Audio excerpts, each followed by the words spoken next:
दोस्तों, कैसे हैं आप सब? अच्छे हैं ना? चलिए आज हम एक कहानी शुरू करते हैं बुद्धिमान बैल की। एक बूढ़े बैल को उसके मालिक ने घर से निकाल दिया। वह बूढ़ा बैल इतना कमज़ोर था कि अपना भोजन भी ठीक से नहीं जुटा पाता था, किंतु वह था बहुत बुद्धिमान। एक दिन वह भोजन की तलाश में घूमता हुआ पास वाले जंगल में पहुंचा।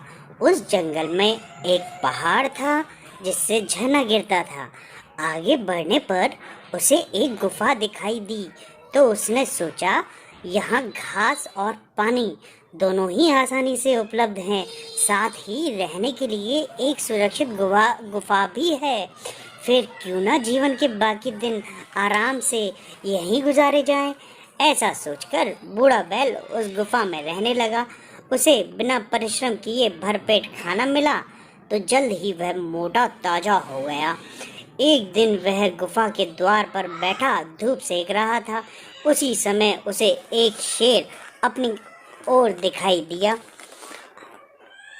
पहले तो वह घबराया, किंतु फिर उसने सोचा कि बड़ों ने कहा है कि संकट में धैर्य नहीं खोना चाहिए, बुद्धि से काम लेना चाहिए। यह सोचकर वह अपने पिछले दोनों पैरों पर गुफा की तरफ मुंह करके बैठ गया।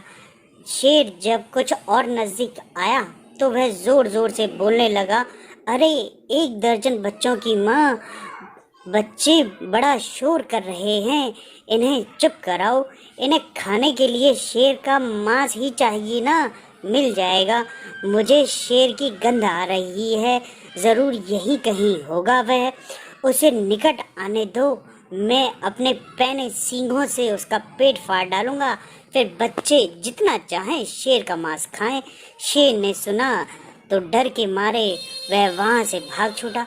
उसने सोचा कि यह तो कोई मुझसे भी भयंकर जीव है जिसके बच्चे भी शेर का मांस खाते हैं। यह सोचकर शेर भागा जा रहा था तो रास्ते में उसे गीदड़ मिला। उसने भयभीत शेर को भागते हुए देखा तो हैरान रह गया और उसे रोककर पूछा, महाराज, आप तो जंगल के राजा हैं और सबसे शक्तिशाली भी, फिर भला किससे डर कर भाग रहे हैं? शेर ने सारा किस्सा कह सुनाया, साथ ही यह भी कहा, वह निश्चय ही मुझसे अधिक ताकतवर जानवर है, तभी तो उसके बच्चे तक शेर का मांस खाते हैं। शेर द्वारा बताए हुलिये से गीदड़ समझ गया कि वह वही बूढ़ा बैल है जो मुफ्त की घास खा खाकर सांड हो गया है। वह बोला, महाराज, आप बेकार भयभीत हैं, वह तो एक बूढ़ा बैल है। आप मेरे साथ चलें, फिर खुद ही उस चालाक बैल की वास्तविकता जान जाएंगे।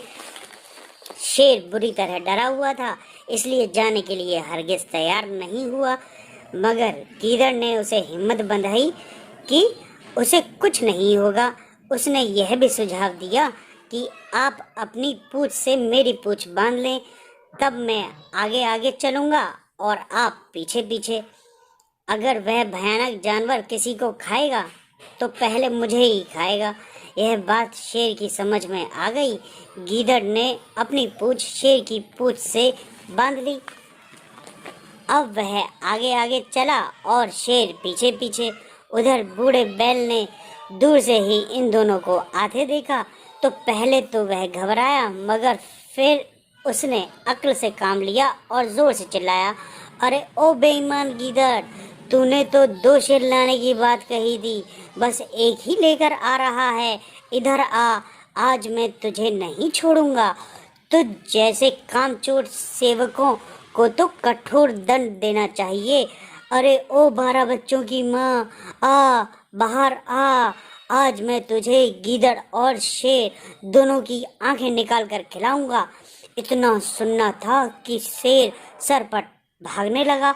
चूंकि गीदड़ की पूंछ शेर की पूंछ से बंधी हुई थी, इसलिए वह घिसटता जा रहा था। इधर बैल अपनी चतुराई पे हंसते हंसते लोटपोट हो रहा था, उधर गीदड़ पत्थरों से टकरा टकरा कर चिल्ला रहा था। तो बच्चों, हम इस कहानी से क्या समझते हैं?